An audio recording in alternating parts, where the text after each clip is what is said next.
Good morning, my friends. I'm out here on my back porch and I wanted to show you how I'm going to make some worm tea. Now, worm tea is different than worm leachate. The stuff that comes out of the bottom of your can of worms or whatever you have that has a drippage drainage system, that's worm leachate. And that's coming off the worms, off their skin, as they're urinating and defecating. But that's a lot of times the liquids that some people will pour through. So now worm tea is when we take the worm castings and put it into rainwater or some sort of a water that has been let out to so there's no bleach and chlorine and what have you in it. But here's my worm castings. I have some fresh over here, and I've taken in this case I've only taken 3.5 gallons and put it in my my bucket, which was clean. And so there's water, and I'm going to add 1 tablespoon of the unsulphured molasses. You can use any brand, just make sure that it's unsulphured because the sulfur will kill the worms. And so we're just going to take 1 tablespoon of this. Oops, a little bit more. Doesn't matter. You're doing that to add sugar so that the bacteria that is going to be growing has something to feed on. Here, let me just do that. Wash my hands. Nobody in our house likes molasses, so it lasts for quite a while, and it's used basically just for this purpose. Now I've lost my measuring spoon. I'll wash that out real well. And the reason I'm doing this is because it's April 1st, by the way. Happy April 1st, happy April Fool's Day, whatever you have going. And there we go. And then I'm going to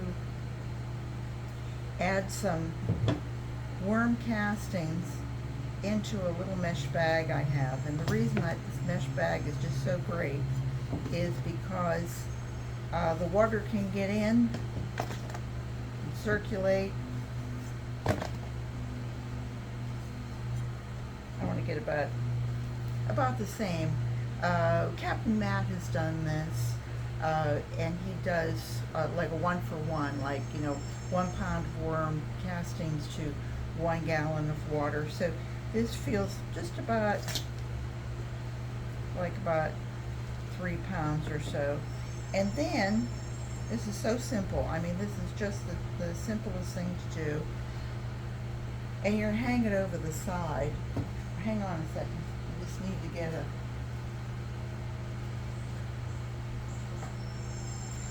I have such a professional looking system here. And then I'm gonna do this so I can wind it up and wind it back down. And then I'm just gonna dip that in there.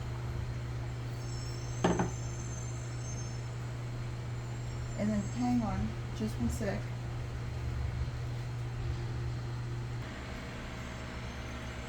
This is my little Unicliff air pump, and bought it online. Amazon, I think, was where we got it, and I think it was like $12, $13. And it's just a little air pump, and it has a on off, higher, lower. Let me just see if I can show you higher, lower. Oops, I got my finger over it. Sorry about that. Not being very professional today. But anyway, here's my system.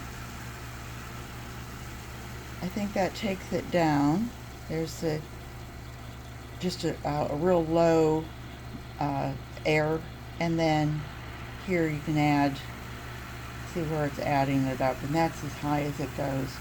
And then that will all circulate and I'll let that, and when we say aerate, it means it's adding more oxygen into the water. And I've done this several times, and even if I pull this out in my castings, I find a worm or two. Those worms are still alive, and wow, are they frisky?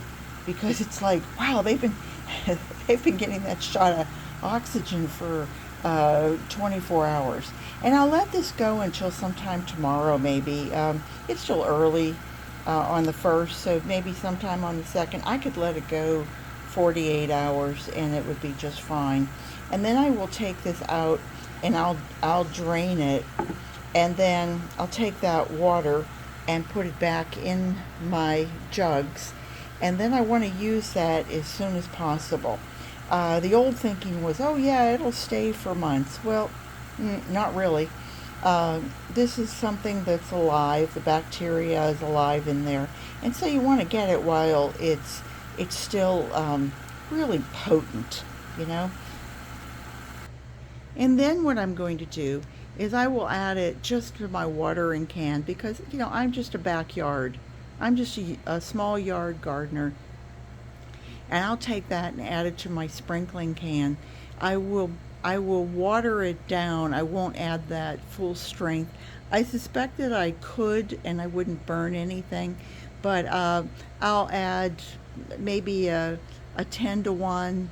If it gets to 7 or 8 to 1, I don't think it's going to hurt anything. But boy, that will really add a nice lush kick to my figs. This is Juicy Fruit Island out here, as I call it, and it's because I've got a pear tree, a peach tree, a fig tree, and my moringas are out there, and you can see they're just starting to leaf out. Over here and over here, I have 2 mango trees that have been grown from seed, and we'll see if they do anything. This is like the 3rd year for it, and from what I've been told, it takes like 7 years for them to go from a seed to actually producing anything. So we'll see. Anyway, just wanted to give you that information. So remember, it's a 1-to-1 ratio.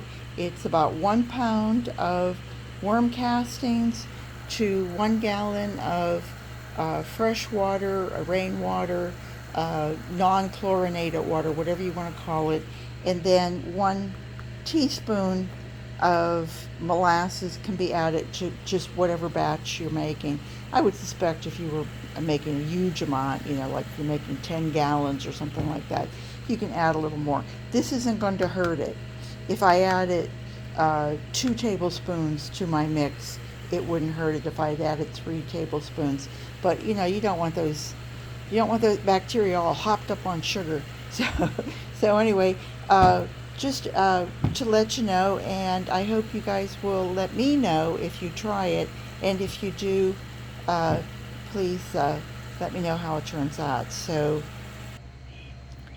from my backyard to yours, I hope you all have a great day, and happy April Fool's Day. Happy April. Take care, everybody, and remember, garden what you've got. Bye-bye.